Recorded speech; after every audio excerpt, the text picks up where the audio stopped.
ಶ್ರೀ ಗುರುಭ್ಯೋ ನಮಃ.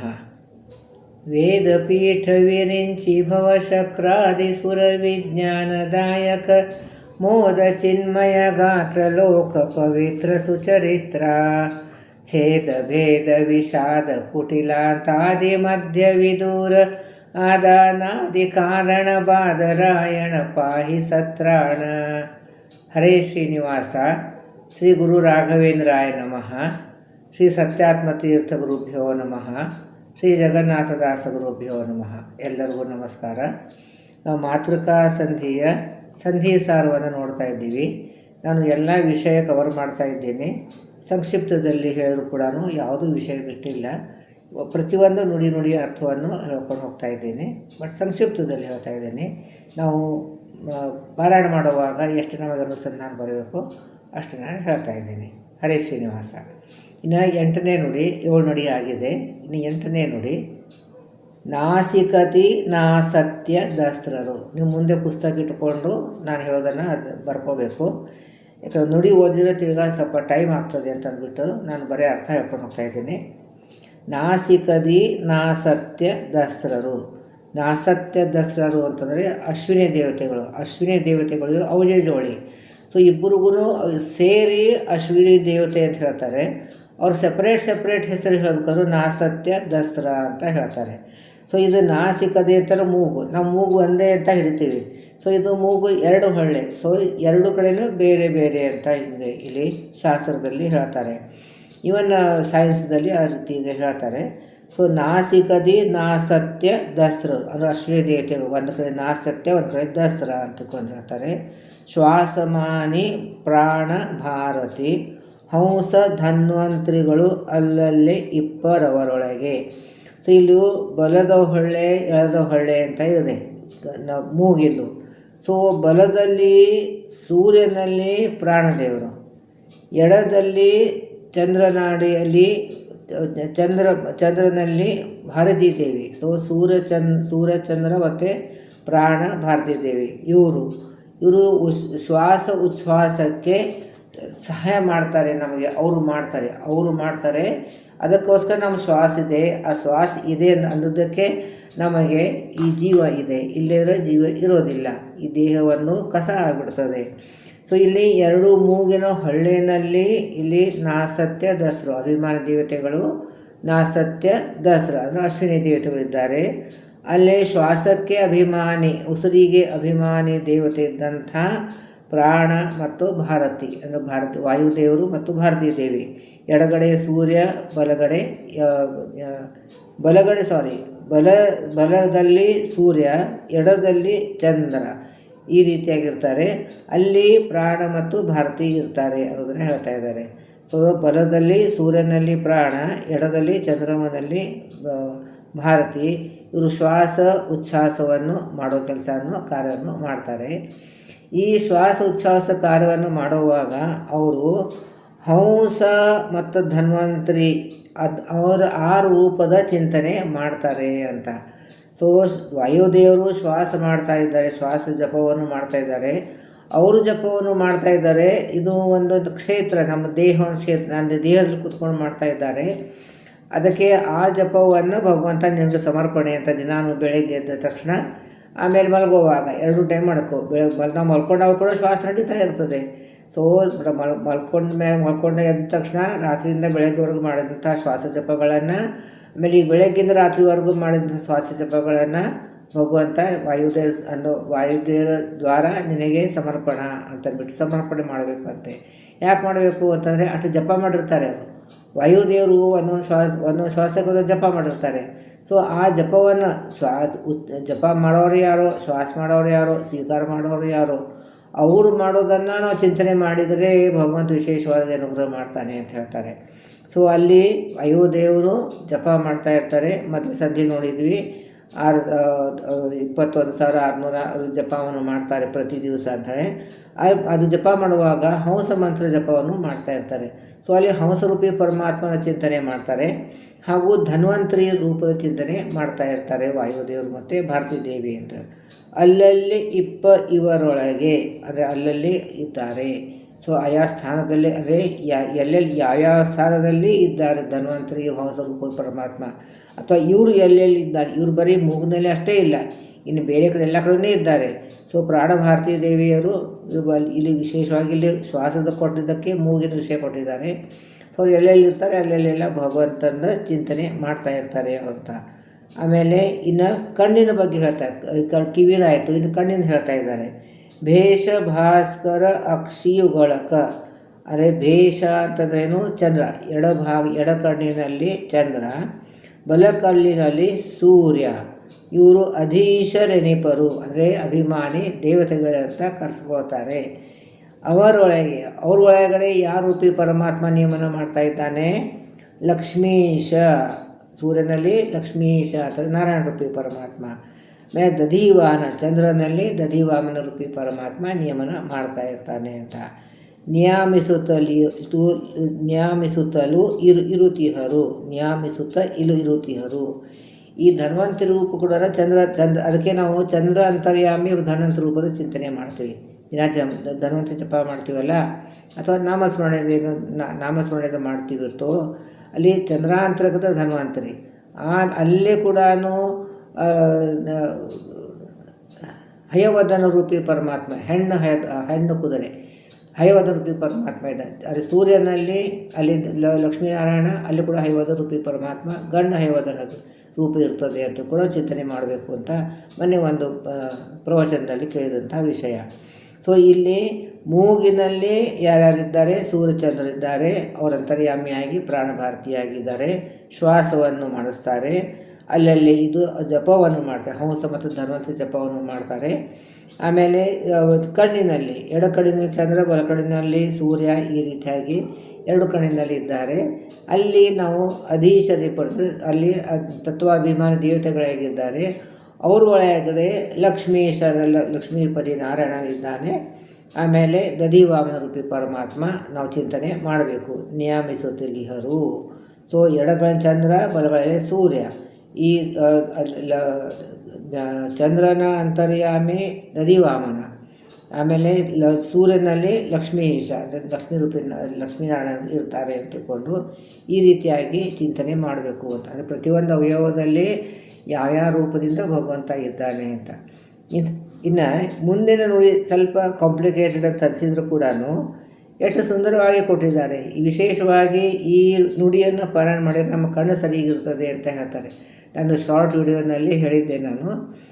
ಇದೊಂದು ಮುಂದಿಂದು ಎರಡೂ ನುಡಿಯನ್ನು ನಾವು ದಿನನಿತ್ಯ ಪಾರಾಯಣ ಮಾಡಿದರೆ ನಮ್ಮ ಕಣ್ಣು ಸರಿಗಿರ್ತದೆ ಅಂತ ಹೇಳ್ತಾ ಇರ್ತಾರೆ. ಸೊ ಇಲ್ಲಿ ಒಂದು ಉದಾಹರಣೆ ಕೊಟ್ಟಿದ್ದಾರೆ. ಒಂದು ಆಕಳ ಕಟ್ಟಬೇಕು ಅಂದರೆ ಒಂದು ಗೂಟ ಬೇಕು. ಆಮೇಲೆ ಅದು ಆಕಳಿಂದ ಕರು, ಅದಕ್ಕೆ ಇದು ಕಟ್ಟಲಿಕ್ಕೆ ಒಂದು ಹಗ್ಗ ಬೇಕು. ಸೊ ಅಲ್ಲಿ ಗೂಟ, ಹಗ್ಗ, ಕರು, ಒಂದು ಆಕಳದ ಕರು ಯಾರು ಆಗಿದ್ದಾರೆ ಅನ್ನೋದನ್ನು ಇಲ್ಲಿ ಕೊಡ್ತಿದ್ದಾರೆ. ಸೊ ಹೀಗೆ ಏಕೆ ಕೊಟ್ಟಿದ್ದಾರೆ ಅಂತಂದರೆ ಭಗವಂತ ಆಧಾರನಾಗಿದ್ದಾನೆ. ಅದು ಗೂಟ ಗಟ್ಟುಮುಟ್ಟಾಗಿರಬೇಕು, ಸರಿಯಾಗಿ ಆಧಾರನಾಗಿ ಭಗವಂತ ಅಲ್ಲಿ ಇದ್ದಾನೆ. ಆಮೇಲೆ ಇದು ನಮ್ಮ ಕಕ್ಷಾತಾತ್ನ ಪ್ರಕಾರ ನೆಕ್ಸ್ಟ್ ಯಾರು ಬರ್ತಾರೆ? ಲಕ್ಷ್ಮೀದೇವಿ ಬರ್ತಾಳೆ. ಸೊ ಅವಳಿಗೆ ಮತ್ತು ಮುಂದೆ ವಾಯುದೇವರು ಬರ್ತಾರೆ. ಸೊ ಭಗವಂತನಿಗೆ ವಾಯುದೇವರಿಗೆ ಕನೆಕ್ಟ್ ಮಾಡೋವಳು ಲಕ್ಷ್ಮೀದೇವಿ. ಸೊ ಅವಳು ಮಧ್ಯದಲ್ಲಿ ಹಗ್ಗನಾಗಿದ್ದಾಳೆ ಅಂತಂದರೆ she is bridge between Vayudevaru and ಭಗವಂತ ಅಂತ ಹೇಳ್ತಾ ಇದ್ದಾರೆ. ಅವಳಿಂದ ಅವಳ ದ್ವಾರಾನೇ ಭಗವಂತನಿಗೆ ದರ್ಶನ ಆಗ್ತದೆ ಅಂತಕೊಂಡು. ಸೊ ಅದಕ್ಕೆ ಇಲ್ಲಿ ಹೇಳ್ತಾರೆ, ಕಂಬ ಭಗವಂತ ಆಗಿದ್ದಾನೆ, ಹಗ್ಗ ಲಕ್ಷ್ಮೀದೇವಿ ಆಗಿದ್ದಾಳೆ. ಆಮೇಲೆ ವತ್ಸ ಆಕಳ ಕರು ಯಾರಾಗಿದ್ದಾರೆ? ವಾಯುದೇವರು ಆಗಿದ್ದಾರೆ. ಮತ್ತು ಇಲ್ಲಿ ಕಣ್ಣಿನಲ್ಲಿ ಹಗ್ಗದಲ್ಲಿ ಯಾಕೆ ಬಂತು ಅಂತ. ಸೊ ಇಲ್ಲಿ ವಾಯುದೇವರು ಓಡಾಡೋಕ್ಕೆ ಒಂದು ಜಾಗ ಇದೆ, ಓಡಾಡಬಹುದು, ಗಟ್ಟಿ ಕೂತ್ಕೊಳ್ಬೇಕು, ಒತ್ತಾಟಿ ಓಡಾಡ್ಬೋದು. ಸೊ ನಮಗೆ ಇಲ್ಲಿ ಕಣ್ಣಿನಲ್ಲಿ ಇದ್ಬಿಟ್ಟು ಎಲ್ಲ ವಸ್ತುಗಳನ್ನು ತೋರಿಸುವಂತಹ ಕೆಲಸವನ್ನು ವಾಯುದೇವರು ಮಾಡ್ತಾರೆ. ವಾಯುದೇವರು ಲಕ್ಷ್ಮಿಯ ಅಧೀನ, ಲಕ್ಷ್ಮಿ ಭಗವಂತನ ಅಧೀನ. ಅಥವಾ ವಾಯುದೇವಕ್ಕಿಂತ ದೊಡ್ಡ ಲಕ್ಷ್ಮೀದೇವಿ, ಆಮೇಲೆ ಭಗವಂತ. ಸೊ ಲಕ್ಷ್ಮೀ ದ್ವಾರ ವಾಯು ಅಂತರ್ಗತ, ಲಕ್ಷ್ಮೀ ದ್ವಾರ ಭಗವಂತನ ದರ್ಶನ, ನಮಗೆ ಜ್ಞಾನವನ್ನು ಸಿಗ್ತದೆ ಅಂತ. ಸೊ ಇಲ್ಲಿಗೆ ಮುಖ್ಯವಾದಂಥದ್ದು ಆಧಾರನಾಗಿ ಭಗವಂತ ಇದ್ದಾನೆ. ಸೊ ಅಲ್ಲಿ ಅಂದರೆ ಗೂಟ ಅಂತ ಅಥವಾ ಒಂದು ಆಧಾರನಾಗಿ ಗೂಟ ಅಂತ ತಿಳ್ಕೊಂಡು ಹೇಳ್ತೀವಿ. ಸೊ ಅಲ್ಲಿ ಇದ್ದಾನೆ ಅದು ಎಲ್ಲರೂ ಭಗವಂತನು ಅಧೀನವಾಗಿ. ಈಗ ವಾಯುದೇವರು ಓಡಾಡ್ತಾ ಇದ್ದಾರೆ ಅಂತಾರೇನು, ಹಗ್ಗ ಅವ್ರಿಗೆ ಒಂದು ಲಿಮಿಟ್ ಇದೆ, ಅವ್ರಿಗೊಂದು ಲಿಮಿಟ್ ಇದೆ. ಆ ಲಿಮಿಟ್ನಲ್ಲಿ ಒಂದು ಲಕ್ಷ್ಮೀದೇವಿಯ ಒಂದು ಆಧಾರಿತದ್ದಕ್ಕೆ ಆಗ್ತದೆ, ಭಗವಂತ ಇದ್ದಾನೆ. ಸೊ ಇವರಿಗೆಲ್ಲೂ ಆ ಹಗ್ಗಕ್ಕೂ ಆಗಲಿ ವಾಯುದೇವರಾಗಲೇನು ಭಗವಂತನೇ ನಿಯಮನ ಮಾಡ್ತಾ ಇರ್ತಾನೆ ಅಂತ ತಿಳ್ಕೊಂಡು. ಸೊ ಆ ರೀತಿ ಅಂತ ಹೇಳ್ತಾ ಇದ್ದಾರೆ. ಸೊ ಸ್ತಂಭ ರೂಪದಲ್ಲಿ ದಕ್ಷಿಣ ಅಂಬಕದೆ ಅಂದರೆ ಬಲಗಣ್ಣಿನಲ್ಲಿ ಇದ್ದಾಳೆ. ಅಲ್ಲಿ ಪ್ರದ್ಯುಮ್ನ ಪರಮಾತ್ಮ ಭಗವಂತ ಯಾರು ರೂಪದಲ್ಲಿದ್ದಾನೆ ಕಣ್ಣಿನಲ್ಲಿ? ಭಗವಂತ ಪ್ರದ್ಯುಮ್ನ ರೂಪಿ ಪರಮಾತ್ಮ ಇದ್ದಾನೆ ಘೂಟ ರೂಪದಲ್ಲಿ. ಸೊ ಇವಾಗ ಒಂದು ಸರ್ತಿ ಲಕ್ಷ್ಮೀನಾರಾಯಣ ಅಂತ ಹೇಳ್ತೀರಿ, ಒಂದು ಸರ್ತಿ ವಾಮನ ರೂಪಿ ಅಂತ ಹೇಳ್ತೀರಿ, ಒಂದು ಸರ್ತಿ ಧನ್ವಂತರಿ ಹೇಳ್ತೀರಿ. ಇದೇನು ಗದ್ದಲ ಅಂತ ಒಂದು ಸರ್ತಿ ನನಗೆ ಫಸ್ಟ್ ಟೈಮ್ ಓದುವಾಗ ಅನಿಸಿತ್ತು. ಸೊ ಒಂದು ಕಡಿನಲ್ಲಿ ಎಷ್ಟು ಬೇರೆ ಬೇರೆ ಬೇರೆ ಬೇರೆ ಭಾಗಗಳಿವೆ, ಬೇರೆ ಬೇರೆ ಕಾರ್ಯಗಳು ನಡೀತಾ ಇರ್ತವೆ. ಸೊ ಒಂದೊಂದು ಕಾರ್ಯಕ್ಕೂ ಭಗವಂತ ಒಂದೊಂದು ರೂಪವನ್ನು ಇಟ್ಟಿರ್ತಾನೆ. ಅದೇ ಒಂದು ಐಶ್ವರ್ಯ, ಅದೇ ನಾವು ಐಶ್ವರ್ಯ. ಸೊ ಈ ಘೂಟ ರೂಪದಿಂದ ಏನು ಭಗವಂತ ಇದ್ದಾನೋ ಅಲ್ಲಿ ಪ್ರದ್ಯುಮ್ನ ರೂಪಿ ಪರಮಾತ್ಮ ಇದ್ದಾನೆ. ಗುಣತನೇ ಧಾಮ ಅಥವಾ ಹಗ್ಗ. ಹಾಗಾಗಿ ರೂಪ ಅಂಬ್ರಣಿಯು ಅದರಲ್ಲಿ ಅಂಬ್ರಣಿದ್ದಾಳೆ, ಲಕ್ಷ್ಮೀದೇವಿ ಇದ್ದಾಳೆ. ಇಪ್ಪಳು ವತ್ಸ ರೂಪದಲ್ಲಿಪ್ಪ ಪಂಬ ಸೂರ್ಯಪದ ಯೋಗ್ಯ ಅಂತ ಹೇಳಿದ್ರು. ಅಂದರೆ ಬ್ರಹ್ಮ ಪದವಿಗೆ ಯೋಗ್ಯರಿದ್ದಂಥವರು, ಅದು ಮುಂದಿನ ಮಹಾಕಲ್ಪದಲ್ಲಿ ಬ್ರಹ್ಮನ ಪದವಿಗೆ ಬರುವಂಥವರು ವಾಯುದೇವರು. ಇದು ಪವನ ಅಂತ. ತ್ರಿಯಂಬಕಾದಿ ಸಮಸ್ತ ದಿವಿಜ ಅಂದರೆ ರುದ್ರ ಮೊದಲಾದ ಎಲ್ಲ ದೇವತೆಗಳು ಸೇವತನಾಗಿ ಸರ್ವ ಪದಾರ್ಥಗಳ ತೋರ್ಪ. ಅಂದರೆ ಇಲ್ಲಿ ಕಣ್ಣಿನಲ್ಲಿ ವಿಶ್ವರೂಪಿ ಪರಮಾತ್ಮ ಇದ್ದಾನೆ, 19 ಮುಖ ಅವನಿಗೆ. ಮಧ್ಯದಲ್ಲಿ ಆನೆ ಮುಖ ಇದೆ, ಎಡಕೆ ಬಲಕೆ ಇದು 8 ಮನುಷ್ಯ ರೂಪ ಇದೆ, 4 ಕೈ ಇದೆ, 2 ಕಾಲಿದೆ. ಈ ರೀತಿಯಾಗಿ ಹಿಂದೆನೂ ಬಂದಿತ್ತು ವಿಶ್ವರೂಪಿ ಪರಮಾತ್ಮಂದು. ವಿಶ್ವರೂಪಿ ಪರಮಾತ್ಮ ಅಂದರೆ ನಮಗೆ ಕಾಣಿಸ್ತದೆ ಅಂತ. ಸೊ ಕಾಣುವ ಕಾರ್ಯ ಹೇಗೆ ಆಗ್ತದೆ ಅಂತನ್ನೋದನ್ನು ಈ ಷೋಡಶದಲ್ಲಿ ಹೇಳ್ತಾರೆ. ಆ ಪದಾರ್ಥದಲ್ಲಿ ಒಂದು ಭಗವದ್ ರೂಪ ಇರ್ತದೆ. ಆ ರೂಪ ಹೊರಗಡೆ ಬಂದು ನಮ್ಮ ಕಣ್ಣಿನಲ್ಲಿ ಇದ್ದಂಥ ಭಗವದ್ ರೂಪಕ್ಕೆ ಸೇರ್ಕೋತದೆ. ಅವಾಗ ನಮಗೆ ಆ ಪದಾರ್ಥ ಕಾಣಿಸೋದಿಲ್ಲ. ಇದೇ ರೀತಿಯಾಗಿ ಕೇಳಿಸೋದು, ನಡೆದು ಎಲ್ಲ ಕಾರ್ಯಗಳನ್ನು ಆ ರೀತಿಯಾಗಿ ನಾವು ತಗೋಬೇಕು. ಸೊ ಅಲ್ಲೆಲ್ಲಿ ಭಗವಂತ ರೂಪವನ್ನು ಪ್ರಕಟ ಆಗ್ತಾ ಇರ್ತವೆ. ಆ ಪ್ರಕಟ ಆಗಿದ್ದಂಥ ರೂಪ ನಮ್ಮ ದೇಹದಲ್ಲಿ ಬಂದು ಐಕ್ಯ ಆದರೆ ನಮಗೆ ಅದರದ್ದು ಸೆನ್ಸ್ ಆಗ್ತದೆ, ಇಲ್ಲದೆ ಆಗುವುದಿಲ್ಲ ಅಂತಲೇ ಹೇಳ್ತಾ ಇದ್ದಾರೆ. ಸೊ ಇಲ್ಲಿ ಕಣ್ಣಿನಲ್ಲಿ ತ್ರಿಯಂಬಕಾದಿ ರುದ್ರ ಮೊದಲಾದ ಎಲ್ಲ ದೇವತೆಗಳು ಕದಂಬ ಸೇವತನಾಗಿ ಸಮೂಹ, ಕದಂಬ ಸಮೂಹ, ಎಲ್ಲ ದೇವತೆಗಳ ಸಮೂಹಗಳೆಲ್ಲ ಸೇವತರಾಗಿರ್ತಾರೆ, ಸೇವೆ ಮಾಡ್ತಾ ಇರ್ತಾರೆ, ಭಗವಂತ ಸೇವೆ ಮಾಡ್ತಾ ಇರ್ತಾರೆ. ಅದಕ್ಕೋಸ್ಕರ ನಮಗೆ ಎಲ್ಲ ಸರ್ವ ಪದಾರ್ಥಗಳು ನಮಗೆ ಕಾಣಿಸುವಂಥ ಮಾಡ್ತದೆ. ಇದು ಈ ರೀತಿಯಾದಂಥ ಚಿಂತನೆ ಮಾಡಿದರೆ ನಮಗೆ ಒಂದು ಇಂದ್ರಿಯ ನಿಗ್ರಹ ಬರ್ತದೆ ಅಂತನ್ನೋದನ್ನೇ ಇಲ್ಲಿ ಹೇಳ್ಕೊಡ್ತಾ ಇದ್ದಾರೆ. ಇದು 2 ನುಡಿ ಆಯಿತು. ಇನ್ನು 3ನೇ ನುಡಿ, ಇದು ಬಹಳ ಇಂಟ್ರೆಸ್ಟಿಂಗ್ ಆಗಿದೆ.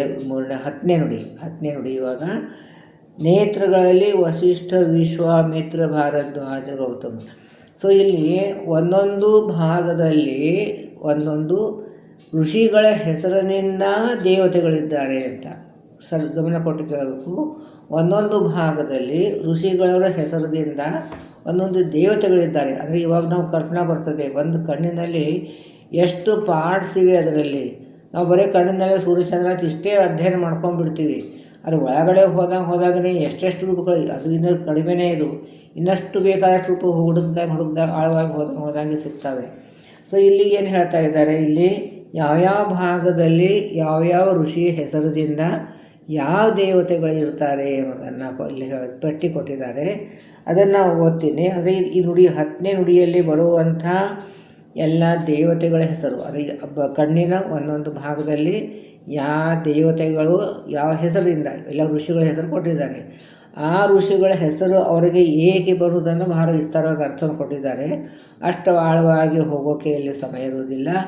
ಅದಕ್ಕೆ ಬರೀ ಆ ಹೆಸರು, ಆ ಹೆಸರಿಗೆ ಒಂದು ಅರ್ಥ ಇರ್ತದೆ. ಆ ಗುಣ ಭಗವಂತನಲ್ಲಿ ಇದೆ, ಅದಕ್ಕೆ ಆ ಗುಣವನ್ನು ಪ್ರಕಟ ಮಾಡುವಂಥ ಈ ರೂಪ ಇಷ್ಟು ಆಳವಾಗಿ ಹೋಗಬೇಕು, ಅಷ್ಟು ಆಳವಾಗಿ ಹೋಗಬೇಕು. ಸೊ ಆ ಒಂದು ಹೆಸರೇನು ಬರ್ತದೋ ಆ ಹೆಸರಿಗೆ ಒಂದು ಅರ್ಥ ಇರ್ತದೆ, ಒಂದು ಗುಣ ಇರ್ತದೆ. ಆ ಗುಣವನ್ನು ರೂಪವನ್ನು ಆ ಗುಣವನ್ನು ಪ್ರಕಟ ಮಾಡುವಂಥ ರೂಪ ಏನಿದೆ ಆ ಹೆಸರು ಈ ಹೆಸರಲ್ಲಿದೆ. ಇಷ್ಟು ಇದೆ ಅಲ್ಲಿ ಇದು ಭಗವದ್ ರೂಪನೇ, ಅದು ಭಗವದ್ ರೂಪನೇ ಅಂತ ಈ ರೀತಿಯಲ್ಲಿ ಹೇಳ್ತಾ ಇದ್ದಾರೆ. ಇನ್ನು ಲೀಸ್ಟ್ ಓದ್ತೀನಿ. ಕೆಂಪು ರೇಖಾದಲ್ಲಿ ಗೌತಮಾಖ್ಯ ರುದ್ರದೇವರು, ಅಂದರೆ ಗೌತಮ ಹೆಸರದಿಂದ ರುದ್ರದೇವರು ಇದ್ದಾರೆ ಕೆಂಪು ರೇಖೆಯಲ್ಲಿ. ಬಿಳಿ ಗುಡ್ಡಿಯಲ್ಲಿ ವಶಿಷ್ಠಾಖ್ಯ ಇಂದ್ರದೇವರು, ಅದು ವಶಿಷ್ಠ ಹೆಸರದಿಂದ ಇಂದ್ರದೇವರು ಇದ್ದಾರೆ. ಕಣ್ಣಿನ ಕನಿಕ ಕಡೆ ಭಾಗ ಇರ್ತದಲ್ಲ ಅದೇ ವಿಶ್ವಾಮಿತ್ರ ನಾಮಕ ಸೂರ್ಯನು. ಕರೆಗುಡ್ಡಿಯಲ್ಲಿ ಜಮನಗ್ನಿ ನಾಮಕ ಅಗ್ನಿ ಇದ್ದಾನೆ ಕರೆಗುಡ್ಡಿಯಲ್ಲಿ. ಕಣ್ಣಿನ ನೀರಿನ ಭಾಗ ಭರದ್ವಾಜಾಖ್ಯ ವರುಣನು, ಅಲ್ಲಿ ನೀರಿಗೆ ಅಭಿಮಾನ ದೇವತೆ ವರುಣ, ಅದಕ್ಕೆ ಕಣ್ಣಿನಲ್ಲಿ ನೀರು ಬಂದರೆ ಅದು ವರುಣ ಅಭಿಮಾನ ದೇವತೆ ಅಂತ ಹೇಳಬೇಕು. ಕೆಳಗಿನ ರೆಪ್ಪೆಯಲ್ಲಿ ವಿಶ್ವನಾಮಕ ಧರಾದೇವಿ, ಕಶ್ಯಪ ನಾಮಕ ಧರಾದೇವಿ, ಇಷ್ಟು ಇದೆ ಅಲ್ಲಿ. ಈ ಕಶ್ಯಪ ಹೆಸರದಿಂದ ಧರಾದೇವಿ ಇದ್ದಾಳೆ ಅಂತ. ಮೇಲಿನ ರೆಪ್ಪೆಯಲ್ಲಿ ಅತ್ರಿ ನಾಮಕಳಾಗಿ ಭಾರತೀ ದೇವಿ ಇರ್ತಾರೆ ರೆಪ್ಪೆಯಲ್ಲಿ. ಸೊ ಎಲ್ಲ ಭಾಗ ತಗೊಂಡಿದ್ದಾರೆ, ರೆಪ್ಪೆ ತಗೊಂಡಿದ್ದಾರೆ, ಗುಡ್ಡೆ ತಗೊಂಡಿದ್ದಾರೆ, ಬಿಳಿ ಗುಡ್ಡಿ, ಕರೆ ಗುಡ್ಡಿ ಎಲ್ಲನೂ ತಗೊಂಡಿದ್ದಾರೆ, ಕರೆ ರೇಖೆ, ಕೆಂಪು ರೇಖೆ, ಕರೆ ರೇಖೆ ಎಲ್ಲನೂ ತಗೊಂಡಿದ್ದಾರೆ. ಸೊ ಇಷ್ಟು ರೂಪದಿಂದ ಅಲ್ಲಿ ಭಗವಂತ ಎಲ್ಲ ದೇವತೆಗಳಿದ್ದಾರೆ. ಅಲ್ಲಿ ಆ ದೇವತೆಗಳ ಅಂತರ್ಯಾಮಿಯಾಗಿ ಭಗವಂತ ಅದೇ ಹೆಸರಿನಿಂದ ಇರ್ತಾನೆ ಅಂತ. ಆಮೇಲೆ ಋಷಿ ನಾಮದಿಂದ ಕರೆಸುತ್ತಾ ಜಗತ್ರಯೇಶನ, ಅಂದರೆ ಮೂರು ಲೋಕಕ್ಕೆ ದೊರೆಯಾದಂಥದ್ದು ಜಗತ್ರಯೇಶನ ಪರ್ಜನ್ಯಾದಿಸುರರು ಜಗತ್ರಯೇಶನ ಭಜಿಪರ ಅನ್ನೋದಿನ ಪರಮ ಭಕುತಿಯಲ್ಲಿ. ಇಲ್ಲಿ ಇಷ್ಟು ಕೆಳೆರೆಪ್ಪೆ, ಮೇಳೆರೆಪ್ಪೆ ಇಷ್ಟೆಲ್ಲ ರೂಪಗಳು ಬಂದಿವೆ. ಇಷ್ಟೆಲ್ಲ ರೂಪದಿಂದ ಭಗವಂತ ನಮ್ಮ ಕಣ್ಣಿನಲ್ಲಿದ್ದಾನೆ. ಅದಕ್ಕೋಸ್ಕರ ನಮಗೆ ಕಾಣಿಸ್ತದೆ. ಅಂದರೆ ಆಯಾ ಋಷಿಗಳ ಹೆಸರದಿಂದ ಆಯಾ ದೇವತೆಗಳಿದ್ದಾರೆ, ಆ ದೇವತರಂತರ್ಯಾಮಿಯಾಗಿ ಅದೇ ಹೆಸರದಿಂದ ಭಗವಂತ ಇರ್ತಾನೆ ಅನ್ನೋದನ್ನು ನಾವು ತಿಳ್ಕೊಬೇಕು. ಇಷ್ಟು ಈ ಸ್ವಲ್ಪ ಕಷ್ಟವಾಗಿದೆ, ಅದಕ್ಕೆ ನಾನು ಸ್ವಲ್ಪನೇ ಹೇಳ್ಕೊಡ್ತೀನಿ, ಅಧ್ಯಯನ ಮಾಡಲಿಕ್ಕೆ ಅನುಕೂಲ ಆಗ್ತದೆ. ಇವತ್ತು ಮೂರು ನೋಡಿದೆ, ಒಂದೊಂದು ವಿಡಿಯೋ ಮಾಡ್ತೀನಿ. ಇದನ್ನು ನೀವು ಸಬ್ಸ್ಕ್ರೈಬ್ ಮಾಡಿದರೆ ನಿಮಗೆ ಎಲ್ಲ ವಿಡಿಯೋ ಸಿಗ್ತದೆ. ಸಬ್ಸ್ಕ್ರೈಬ್ ಮಾಡಿ, ಶೇರ್ ಮಾಡಿ. ಹೆಚ್ಚು ಮನೆಯಲ್ಲೆಲ್ಲ ಇದು ಆರಾಧನೆ ನಡಿಬೇಕು ಅಂತ ಉದ್ದೇಶದಿಂದ ನಾನು ಮಾಡ್ತಾಯಿದ್ದೇನೆ. ಗುರುಗಳ ಅನುಗ್ರಹ ಮಾಡಬೇಕು, ಎಲ್ಲರ ಮನೆಗೂ ತಲುಪಬೇಕು. ನಾಹಂ ಕರ್ತ ಹರಿಕರ್ತ ಶ್ರೀಹರಿಪ್ರಿಯರಣೆಯ ಶ್ರೀಹರಿಪ್ರೀತ್ಯರ್ಥ ಪತಿ ಅಂತರ್ಗತ ಗುರು ಅಂತರ್ಗತ ತತ್ವಾಭಿಮಾನ ದೇವತ ಅಂತರ್ಗತ ಭಾರತೀಯ ಋಣ ಮುಖ್ಯ ಪ್ರಾಣ ಅಂತರ್ಗತ ಮಧ್ವಾಂತರ ಶ್ರೀ ಕೃಷ್ಣಾರ್ಪಣಮಸ್ತು. ಹರೇ ನಮಃ.